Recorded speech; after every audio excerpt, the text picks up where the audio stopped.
A full transition to civilian rule. This is the first in a series of steps aimed at establishing democracy in Egypt. This is CBS News. Roofing pros. Right now at the Home Depot, buy a pallet of GAF shingles, including Timberline shingles with a lifetime limited warranty, and get your entire order, the shingles and any other supplies you need, delivered to your job site for free.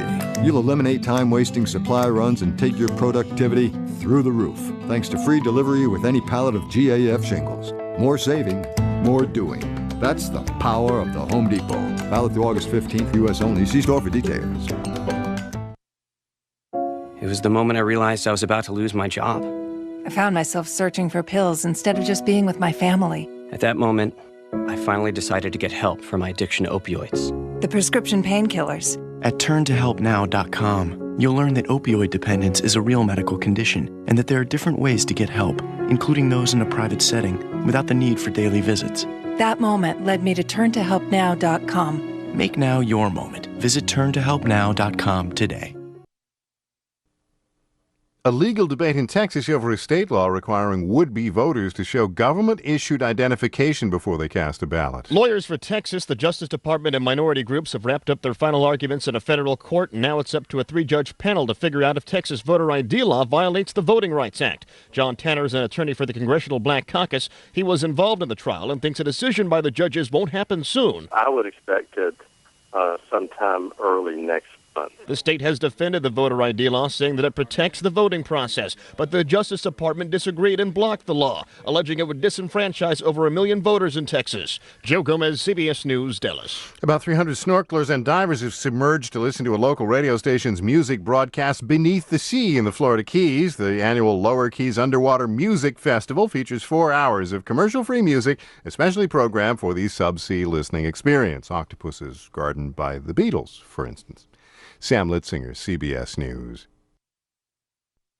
Roofing pros. Right now at the Home Depot, buy a pallet of GAF shingles, including Timberline shingles with a lifetime limited warranty, and get your entire order, the shingles and any other supplies you need, delivered to your job site for free. You'll eliminate time-wasting supply runs and take your productivity through the roof, thanks to free delivery with any pallet of GAF shingles. More saving, more doing. That's the power of the Home Depot. Valid through August 15th, U.S. only. See store for details. It was the moment I realized I was about to lose my job. I found myself searching for pills instead of just being with my family. At that moment, I finally decided to get help for my addiction to opioids. The prescription painkillers. At turntohelpnow.com, you'll learn that opioid dependence is a real medical condition and that there are different ways to get help, including those in a private setting, without the need for daily visits. That moment led me to turntohelpnow.com. Make now your moment. Visit turntohelpnow.com today. KWFM, South Tucson. The views of this program are not necessarily those of KWFM, its management, or its sponsors. The host is solely responsible for the content. By the studios of KWFM 1330 The Star, this is the Jake Feinberg program, and we're happy to have you all along with us. Creativity is my guest today is undeniable. He grew up during the fusion of acoustic and electric instrumentation, when you saw acoustic guitars from old folk going to electric guitars, and acoustic pianos going towards Fender Rhodes and electric keyboards. He extended the bridge a bit further by becoming the MIDI wizard, which, on a most simplistic level, allows instruments like an electric guitar to sound like a French horn, or a harp, or a trumpet, and so forth. And as he honed this technology, he crossed paths with the Grateful Dead and enhanced and increased their sound with this MIDI technology. My guest has not stopped there. He is a prolific producer, arranger, writer, and pianist, and recently has come out with several different albums, including Second Sight on Sonachi Records, Dos Hermanos, which is a collaboration between him and Tom Constantine, Ultraviolet Licorice with Henry Kaiser, and Solo Piano, Stories in Black and White. So much to get to, science and art converging Bob Bralove, welcome to the Jake Feinberg Show. Thank you. Good to be here. It's great to have you, man. Thank you. You know, I want to talk to you a little bit about the idea of the way art in general, music, is portrayed on a sort of on a mainstream level. You've really done a lot of, how much of it is science and art, and is there an imbalance with how people perceive music being too much art and not enough science? Well, I always see that it is the role of the artist to take whatever is available at the time and make it the greatest expression that they can. So right now, this is a time of a lot of science. And so artists are using that science to express themselves.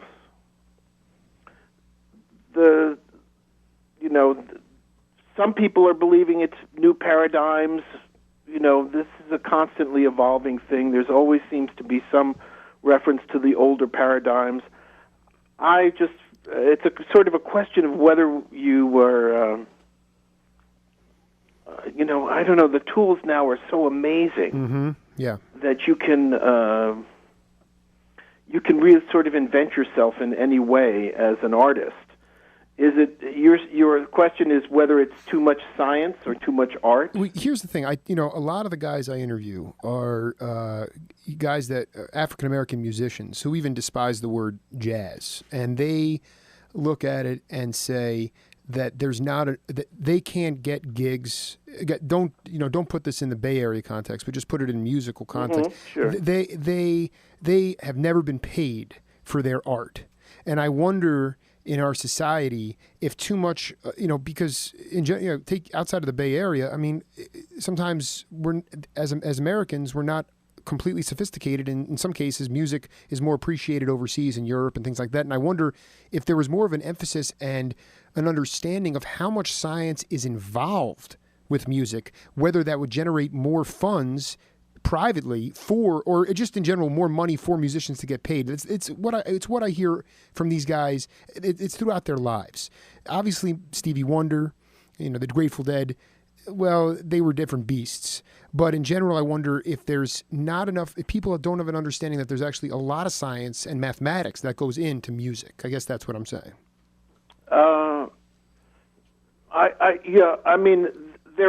All of that is true. Mm-hmm.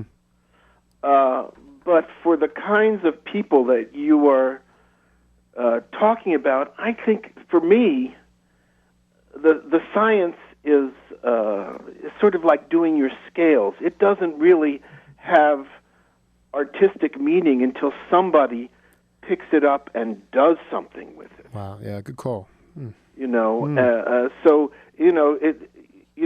You play an A major scale, and it's just a scale. But if it's a crescendo in the middle of a piece of Mozart, and you're adding expression, it turns into something else. So, my feeling is that science is dominating things now, and you can get funding for the scientific end of things. Right, exactly. And does that... No, that's exactly what I'm saying. Is all you hear people saying is science and math. We must put a premium on that. And I say, well, creative arts is essential to our society. Yet, high school band programs getting taken out, music programs eliminated. Well, this is the thing. Look, it's without question to me that these kinds of programs change people's lives. They make them better humans. They make them better listeners. They make them be able to put things together in a context unlike anything else. I mean, look, if you there's almost no paradigm like it. If you're in a band and you're backing up the soloist, and your job is there to support somebody else's creation, and you get a sense of community by doing your job the best as you can so somebody else can have the highlight. That's an amazing event. And it's being done without words. And where else can you experience that? It's just the idea that we can lose these things from our society and that we'll still function to the depths and heights that we can go is ludicrous to me. Yeah, and I agree. It's a blindness, but it also comes from the fact that we're looking at my generation as an example, but even a little bit. I'm 34, and then even younger generations, not being able to get. Being able to really get at the mastering what came before them. Everything is on a very superficial level. So therefore, like what you're talking about, the idea of playing music and backing somebody up, and not even through different senses, to be able to enlighten people. If you're not in touch with your other senses, that's a big problem. And we've become very desensitized. I often ask the guys on my program, and you're a perfect guy to ask because you've been fusing technology with human intimacy for many years. And I often ask the guys, well, how do we stand when it comes to our progress digitally and our progress human between human relations, human beings? And they all say we've probably progressed too much digitally, and we've actually regressed from a humanistic point of view and a love point of view. And so that's the balance that I feel right now. It was not that way when you were growing up, or when you were working within the context. Yes, well, yes.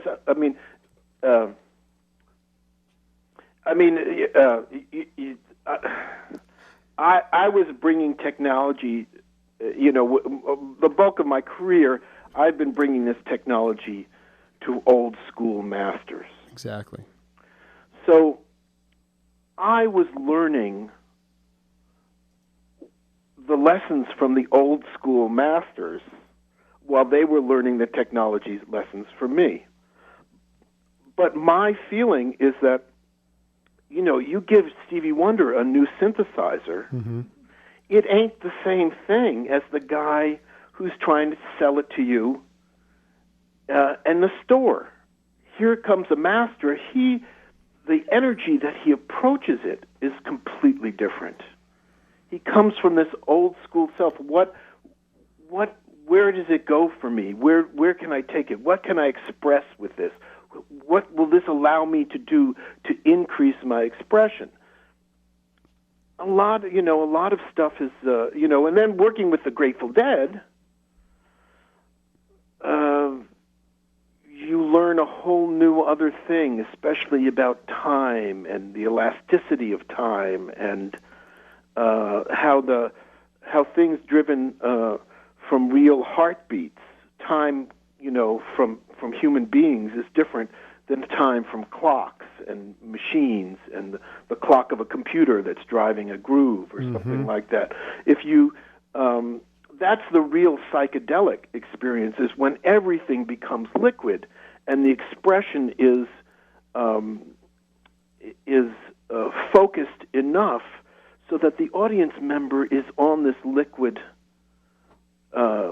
flexible, mutating world that the musician is expressing. And when that is connected, then you have some sort of expression that raises raises the vibration, increases the vibration of the whole planet.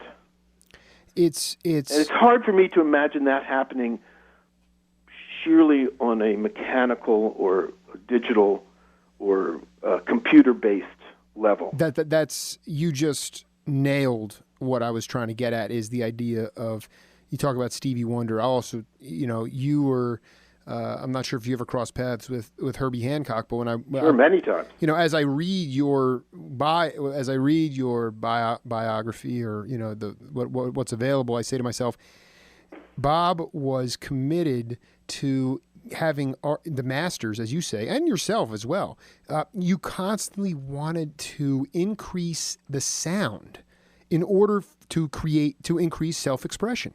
That was Herbie's main goal. Where, you know, at the end of the day, when he was doing Mwadishi stuff and he kept getting more horns and more synths, he wanted more sound. And to me, I'm looking at him saying, that's exactly what you did for Stevie, and that's and really, you know, more in my pocket is that's what you did for the Grateful Dead, which, according to Owsley, you know, when he first met them, they were obviously some of the smartest people that he ever met in his entire life. So you take the genius and the intellectualism and the ability to play and the trust, and then you build on that by allowing them to say more through their music, and like you said, not vocally expressing, is just magical. And I think just one of the big tasks for me, for example, with trying to get the Jerry system working was, how do I get his vibrato translated? Because Jerry Garcia, without vibrato, is another guitar player. Wow. You know what I mean? Yeah, without that left hand shimmering through the notes, it's not Jerry. So it became a something to get, and I though it became conscious as I was working with him, it wasn't quite conscious in the beginning, but he would, and it wasn't that conscious for him. He would just say, "Well, that's not really, you know, that's. I mean, I'm triggering, you know, I'm able to play this trumpet or something, but it's not really working for me. Mm-hmm. You know, right? It's not, you know, you play a line, but it becomes an instrument for them when they can improvise with it. That's what they do. They're the Grateful Dead." Yeah, I mean, to me, well, actually, you know what? This is a perfect segue. I picked out a live show from after Bob Bralove had been working extensively on the MIDI technology with the Dead. Let's take a listen to a little bit of this. Come back, and from your ear, let's talk about the vibrato, if I can speak correctly, and the improvisation of the Dead. Okay, you know, that is the liquid improvisational element that in a live setting is just remarkable. Yes. Unlike anything else, isn't it? It's amazing. I want to go through this because I wrote down these notes and I want to see how accurate I was. When the opening sound, it sounded like a xylophone. I think Brent might have been playing something like that. Is that right? Well, I mean, to tell you the truth, when we went to when we go to the recorded music, it's pretty distorted in my ear. So I could only hear lead lines. Okay. It's much louder than when we're talking on the phone. So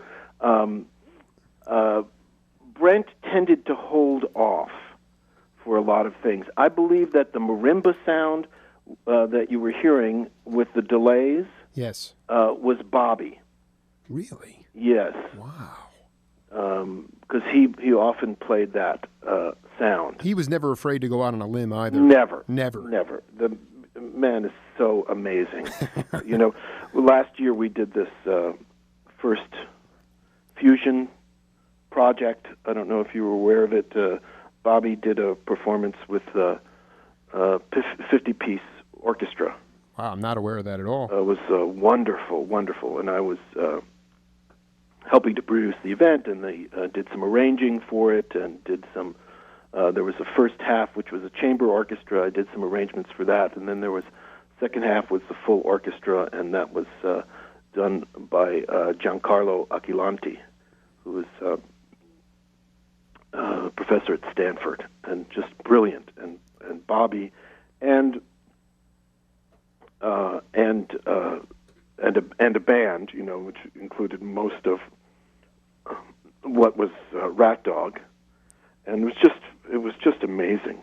It was just amazing. And again, just going out there on a limb, here's a completely different context to perform in for this man, and boom, brilliant. You know, and then I heard, obviously I heard what sounded to me like a kind of a French horn sound. Yes, that was Jerry. That was Jerry. And then, you know, I could be. It sounded like this, like frenetic electric bass. It didn't sound like Lesh though. It's, you know, there was like a bass going on. Really. Yes, that was Jerry too. That was Jerry. And then I hear like a Japanese koto sound, almost like an Asian kind of, flute kind of thing almost coming over the top. Yes, I think that was Jerry again. Those sounds are not happening simultaneously. The way I approach the Grateful Dead with all of this, because, I had come from Stevie Wonder. And with Stevie Wonder, there was a unified sound. It was about what Stevie wanted. And so I could have, during live performances, I could have one station that everybody was feeding into, the keyboard players, Stevie, drummers, and I could change sounds for everybody in this sort of little control headquarters area. Mm-hmm. But with the Grateful Dead, I began to realize, when I started to really get into what they were doing, I began to realize that what was required was a complete independence of everybody's system. That there wasn't going to be a predetermined sonic environment that this song was going to be. Everybody had to have the ability to change anything they wanted at any time. So with that in mind, I gave everybody complete independence from each other so that Jerry could switch through any number of sounds that he wanted to while he was playing. Phil could do that, Mickey could do that, Billy could do that.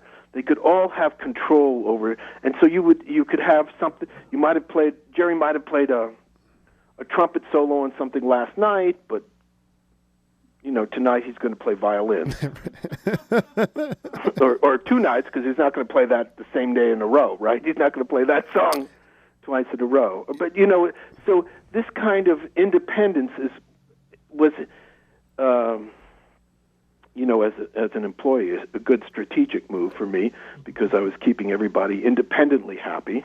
But also I realized, it's really, this is what these guys are about. They're not, with Stevie, we were presenting songs from a record, or,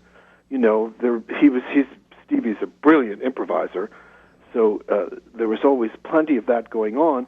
But if you didn't get certain hits, in the show, people weren't going to be happy, and that kind of thing. So things are, we're more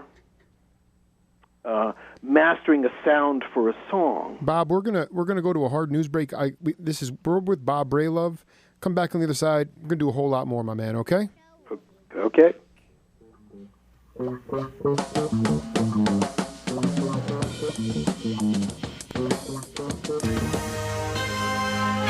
NBC News Radio, I'm Melissa Rayberger. The challenger and the incumbent are on the stump this weekend. Republican Mitt Romney is crying foul. And the president's campaign has been, I think, outrageous in making the kind of charges they have. I think the kinds of attacks are beneath the dignity of the presidency.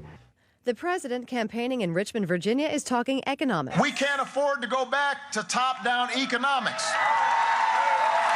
We need somebody who believes in a middle-out economics, a bottom-up economics. President Obama has spent nearly $100 million on television commercials in selected battleground states. Groups that track campaign spending say more than $20 million have been spent in Ohio. Florida ranks second, Virginia third. Cuba's health ministry reports 158 cases of cholera. That is nearly 3 times as many as previously made public. The ministry says intensive efforts to contain the tropical disease are working. This is NBC News Radio. Roofing pros. Right now at the Home Depot, buy a pallet of GAF shingles, including Timberline shingles with a lifetime limited warranty, and get your entire order, the shingles and any other supplies you need, delivered to your job site for free. You'll eliminate time-wasting supply runs and take your productivity through the roof, thanks to free delivery with any pallet of GAF shingles. More saving, more doing. That's the power of the Home Depot. Valid through August 15th, U.S. only. See store for details.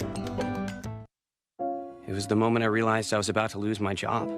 I found myself searching for pills instead of just being with my family. At that moment, I finally decided to get help for my addiction to opioids. The prescription painkillers. At turntohelpnow.com, you'll learn that opioid dependence is a real medical condition and that there are different ways to get help, including those in a private setting without the need for daily visits. That moment led me to turntohelpnow.com. Make now your moment. Visit turntohelpnow.com today. Roofing pros. Right now at the Home Depot, buy a pallet of GAF shingles, including Timberline shingles with a lifetime limited warranty, and get your entire order, the shingles and any other supplies you need, delivered to your job site for free. You'll eliminate time-wasting supply runs and take your productivity through the roof, thanks to free delivery with any pallet of GAF shingles. More saving, more doing. That's the power of the Home Depot. Valid through August 15th, U.S. only. See store for details. It was the moment I realized I was about to lose my job. I found myself searching for pills instead of just being with my family. At that moment, I finally decided to get help for my addiction to opioids. The prescription painkillers. At turntohelpnow.com, you'll learn that opioid dependence is a real medical condition and that there are different ways to get help, including those in a private setting without the need for daily visits. That moment led me to turntohelpnow.com. Make now your moment. Visit turntohelpnow.com today. Folks, this is Jake Feinberg. When it came time to decide where to buy my daughter a piano last year, the choice was easy. We got it at Hackenberg & Sons Piano Company. Located at 4333 East Broadway Boulevard, Hackenberg & Sons is Tucson's longest-running family-owned piano business. Run by three brothers and a son, they pride themselves on superior instruments and customer satisfaction. It's why they've been around so long. And it's why their pianos are used at the University of Arizona, Pima Community College, and many other prestigious institutions. So whether it's for your child, business, or yourself, when you buy a piano, make sure you go to Hackenberg & Sons. It'll be the beginning of a long-lasting partnership. For more information, visit them at hackenbergpiano.com. That good.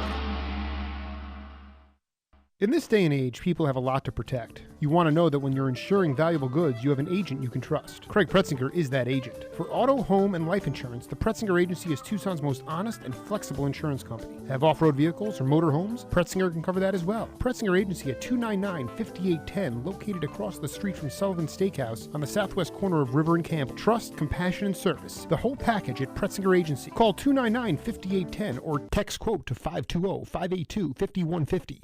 520-582-5150.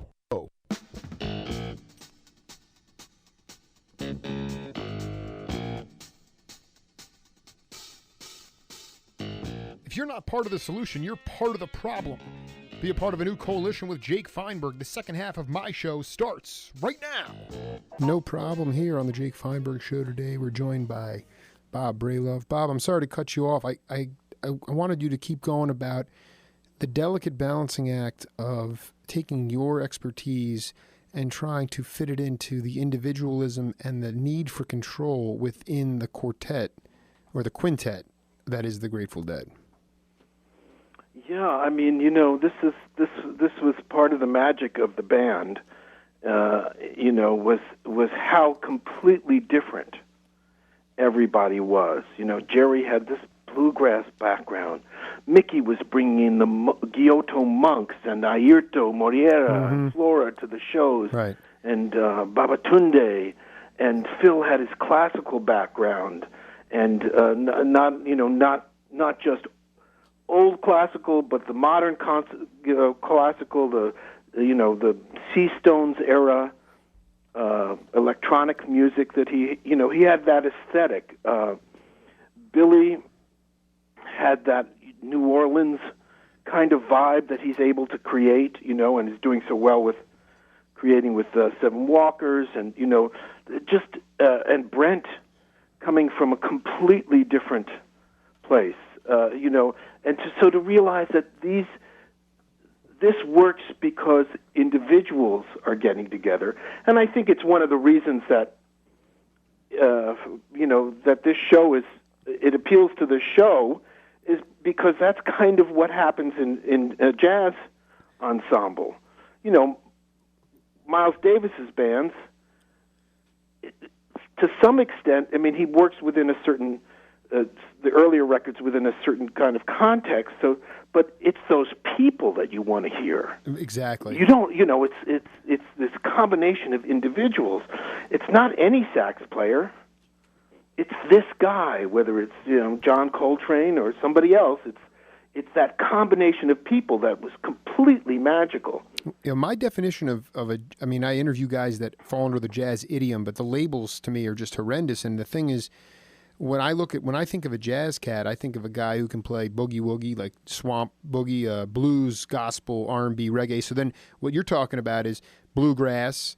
Brent, I think, brought, in my mind, especially when he first joined the band, he was bringing some really beautiful jazz and the Hammond organ. You have Bobby's just incredibly angular rhythm playing. You had Phil being... Yes. In doing this project with him, because with the small ensemble the chamber ensemble that we did, I was adding a lot of jazz stuff to it.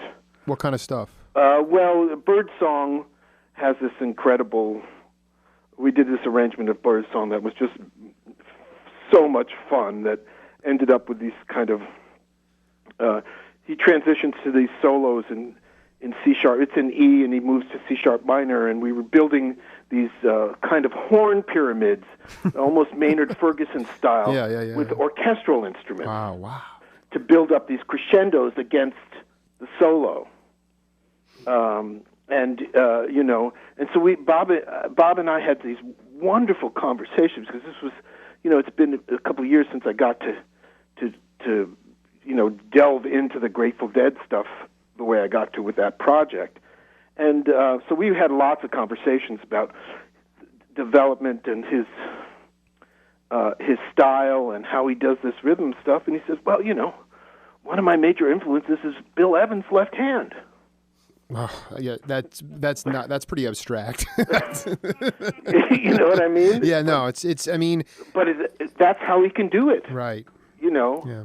It's unlike any other rhythm guitarist in the world. Right. I tend to think because he had such an unorthodox style of learning because of the dyslexia, that everything that it's always outside the box with Bobby, and yet more often than not, it's just so unique and it's invigorating. It's a beautiful thing. And now to hear him, I'd like to hear some of that.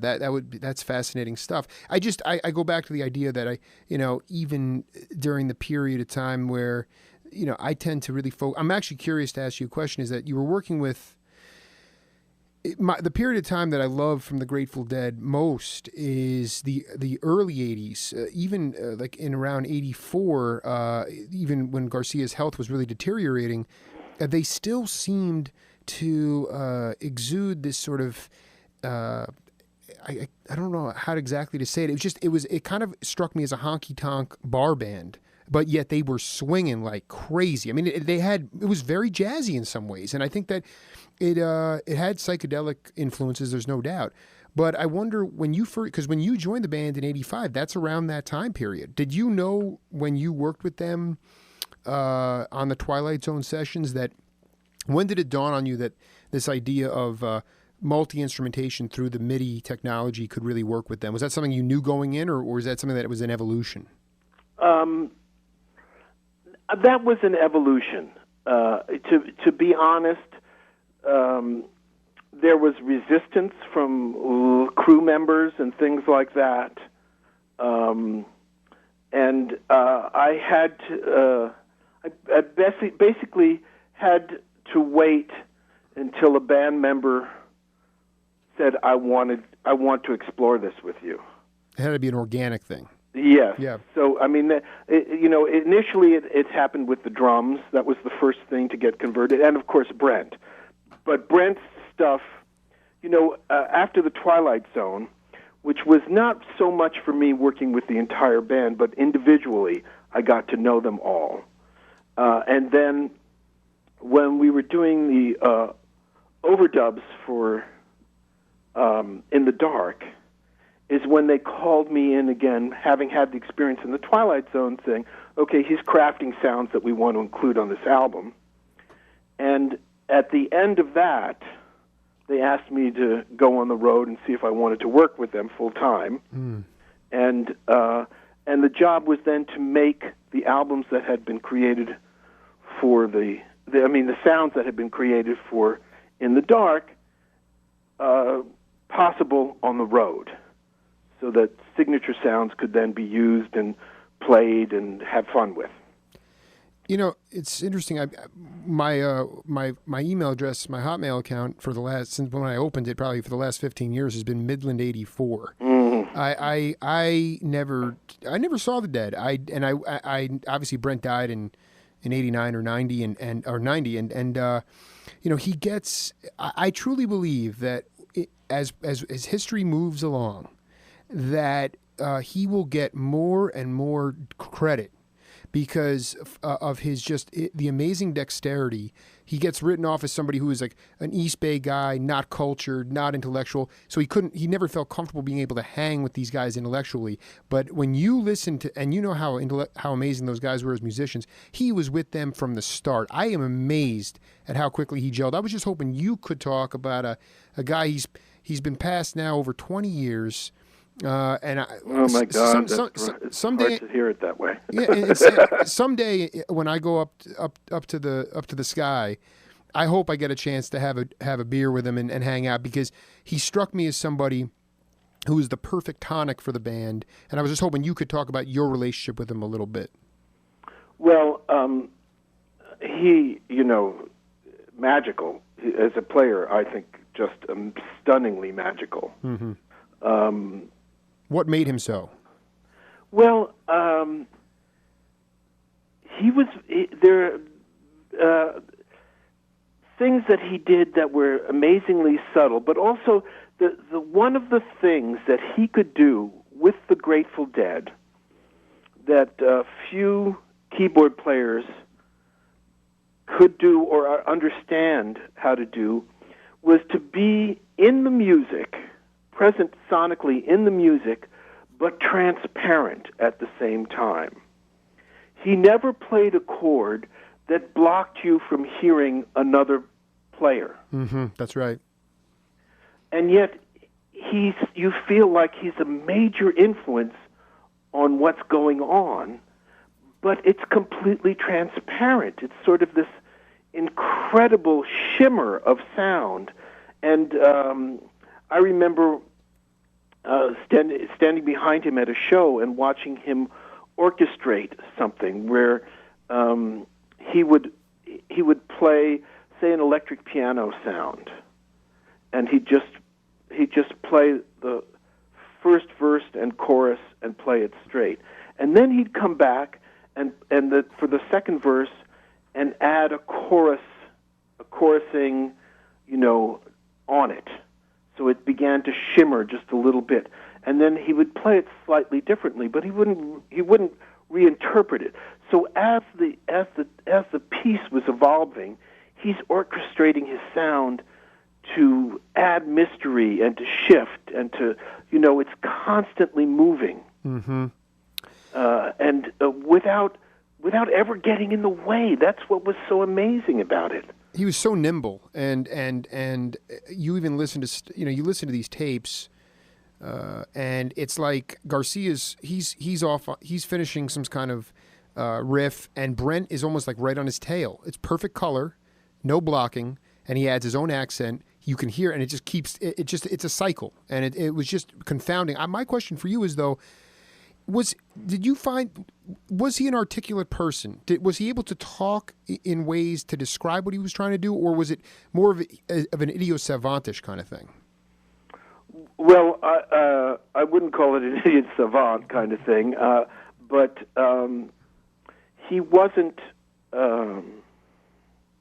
He wasn't really somebody who talked that much about the music. He didn't. It wasn't about the words. Mm-hmm. It was really about the music, mm-hmm. Mm-hmm. and the sound. And so he would. I would generally, I would program new sounds for everybody, every tour. So every tour they would have some new things. That is That is so cool to hear. That's unbelievable. Unbelievable. I mean, but I mean, and that's just, go ahead, continue finish up that thought. So I was constantly offering some new things, and as I got to understanding, well, I need to set this sound for Jerry's vibrato. I could get quicker and smoother, and we'd have discussions on the tour. Boy, I'd like to be able to do this. I'd like to have a horn section to do this during this song, and so I would customize things and present them to them, and they'd explore them during space.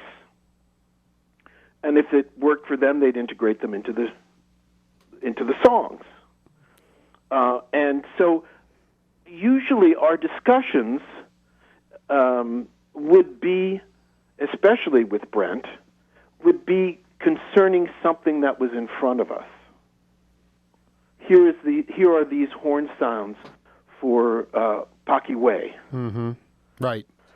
You're playing the organ with this, so it has to be on this it has to be controlled from this keyboard here that's on top of the organ, so you can play this, and the logistics are all part of it. But it is part. It is it's not like someone is talking abstractly about it. It's in the craft. Here's I've just whittled this for you. What do you think? Oh, change that, change this. Oh, this feels good. That part? See if you can make that happen in these other sounds, too. It becomes very much in your hand. Not sort of abstract concepts of music. Right, and it also is about staying in the moment and not, the point is that after it was done, there wasn't a lot of talk. The talk was cheap. It was just about doing it, and being within the music at that time. I mean, I find, I must say that these guys were all so curious that you came along at a time in the band when it couldn't have been a better tonic, right? I mean, once they got it. For me, certainly. Well, we know Bralove. I can only imagine. You hold a unique place in history. There's no doubt, and you're humbled by that. But for those guys, having new stuff, new toys, new things to play with, the challenge of it. It definitely gave them a boost, and when you look at it, those later 80s years, 89, 90, were strong years, and I have to believe it's because they were really becoming very comfortable with that technology. Well, I hope so. They certainly, I hope that's a piece of the connection. The reality is they were great before they ever met me. Yeah. So I have to make sure that... I certainly think this became something they could engage with. Certainly Mickey, I think it revitalized Mickey's approach to the drum solos and things like that. And he was very excited, and he was pushing envelopes all the time, trying to do new things.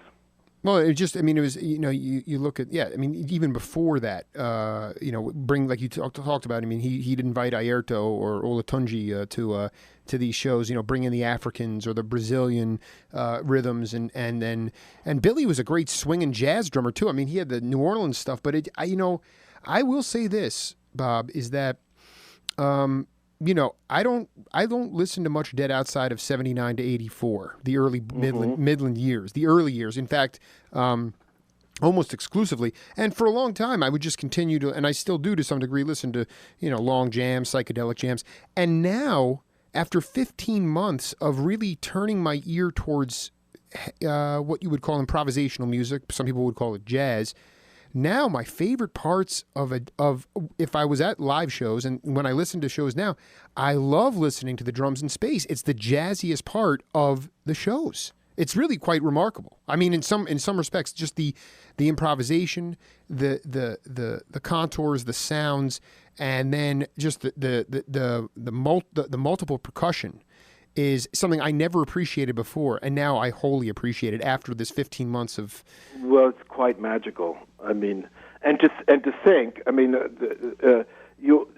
not only is it musically magical, but the phenomena of taking that kind of risk of completely free form, I have no references to hang these things, but free form improvisation in front of 60,000 people every night. Yes. Yeah, well, it wasn't 60,000 every night, right. But the summer tours were pushing that in front of 40 to 60,000 people a night, and amazing. Yeah. Yeah, well, we Bob, I want to play a piece in honor of Brent. Bob Bralove, also a prolific piano player, and we're going to play through this track and probably go to a news break. So we'll come back right after and continue on. Okay, Great. All right. Okay, thanks.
Dos Hermanos. We'll go into detail right after this. This is the Jake Feinberg Show on KWFM 1330, The Star.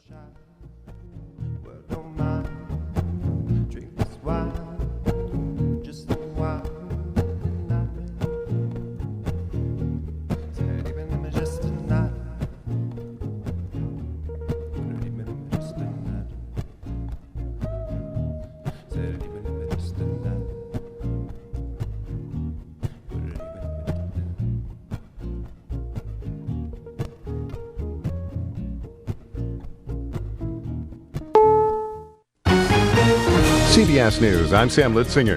UN observers say a deadly attack in the Syrian village of Tremsa appeared to target the homes of army defectors and activists, and assailants used weapons including artillery and mortars. Photojournalist Daniel Leal also managed to reach the area. The town was really heavy shelled. You can see destroy everywhere. Residents were holding the left of the mortars and projectiles from the tanks. The UN monitors entered the village today after activists said dozens of people had been killed there by President Bashar al-Assad's troops. A prominent Afghan politician is among about 24 people killed in a suicide attack in Afghanistan. Authorities say the former guerrilla leader who fought against the Soviets in the 1980s was welcoming guests to his daughter's wedding when a suicide bomber blew himself up. Other government officials were wounded in the attack. Folks, welcome back. It's a rollover segment of the Jake Feinberg Show with Bob Bralove, and that was off an album, Dos Hermanos, and that track was called Velvet Jungle. It was interesting. It kind of had the vocals had that Aerto Flora kind of ring to them. Yes, that was Tony. Beautiful, and I mean, what I love about these projects with Tom is just you don't ignore. I mean, you take world music very seriously. It's very obvious through all. I mean, we could play all of these tracks, and they all resemble some kind of Middle Eastern kashba, or some sort of sonic thing, or some sort of cosmic thing like the Moonscape or Budapest. It's Middle Eastern, it's European, it's Western, but it was interesting to hear you and Tom playing off each other as well. Well, that's what it is. Yeah, right. It is about us playing off each other, and that Velvet Jungle came from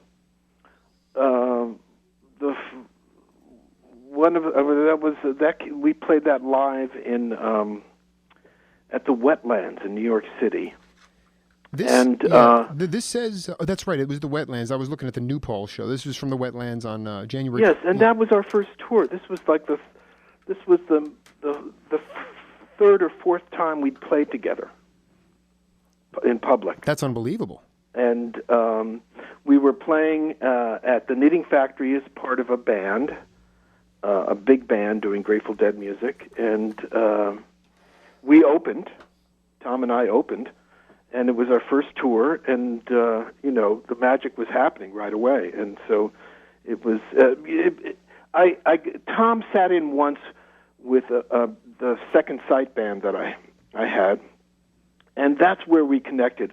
I started that band while the Grateful Dead was still working, and at the end of their scene, and I said, Tom, come up to the studio, Club Front, and let's go over the tunes together. Just so that when we get into rehearsal, you know where you're going, because it's all original material and you can't find it, And we didn't have recordings then, and I wanted us to figure out what the double keyboard thing was going to be. Well, I set up a keyboard for him, set up a keyboard for me. We started playing, and immediately we were getting each other's personal jokes. Yeah, right. Inside the music. Absolutely. That's awesome. It was unspoken. Yes. Mm-hmm.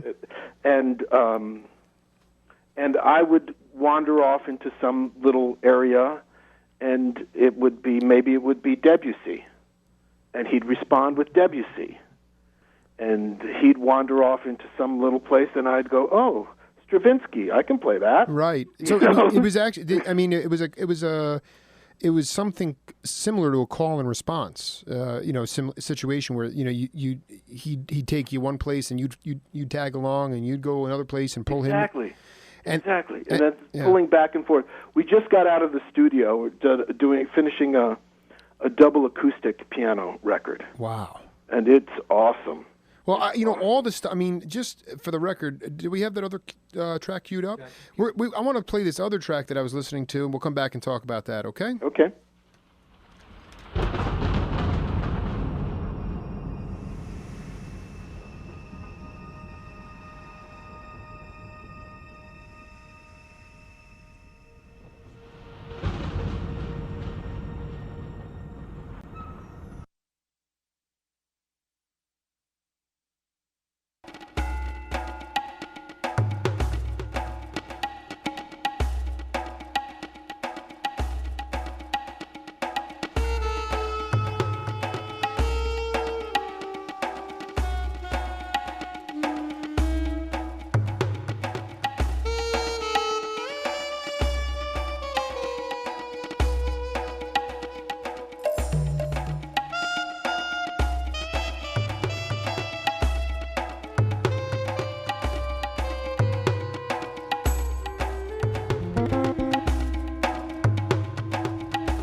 That was. Did you spend time at the Ali Akbar Khan School of Music? You play hand percussion? It's sequence programs with a drummer. But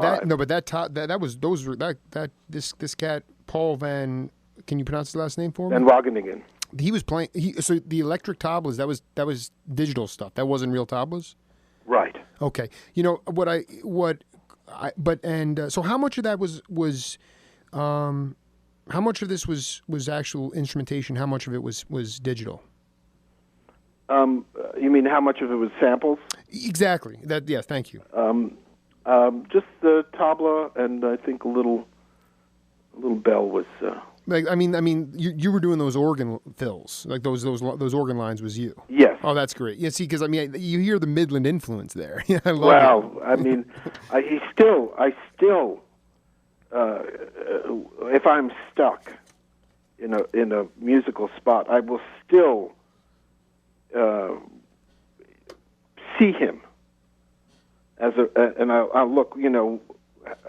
What's the subtle way to get out of this problem, or what's the solution here? How it's that he still comes to me as a major musical influence because he's I think that for me, the thing that was amazing about him was that there was a soulfulness connected to every note. And it didn't matter what song. Certainly he has that jazz feel, but he could do it in any song, and that connection to it keeps it from being arbitrary. It makes you feel like the statement is real, that there's a reason for it, and he's expressing himself through it, and that's the trick, man. You could, the difference between a band that's playing what they rehearsed and a band that's feeling what they're playing is night and day. Bob Bralove, we need to do another interview real soon. I just wanted to play some of your own tunes, and it was for you to be able to articulate this stuff. It's vital for our cultural heritage, and I look forward to collaborating. Well, it's what you're doing, man. It's keeping it alive. So this is very, very cool because people are listening to computers, and they have many things to offer, but they don't have this other side. They don't have the soulfulness. That's right. And just like when you're stuck musically and you turn to Brent, emotionally for me, and I need soul, he's the guy I turn to as well. Yeah. I'll talk to you soon, my man. Okay, thank you very much. Have a great day, Bob. You too. This is the Jake Feinberg Show, KWFM 1330, The Star.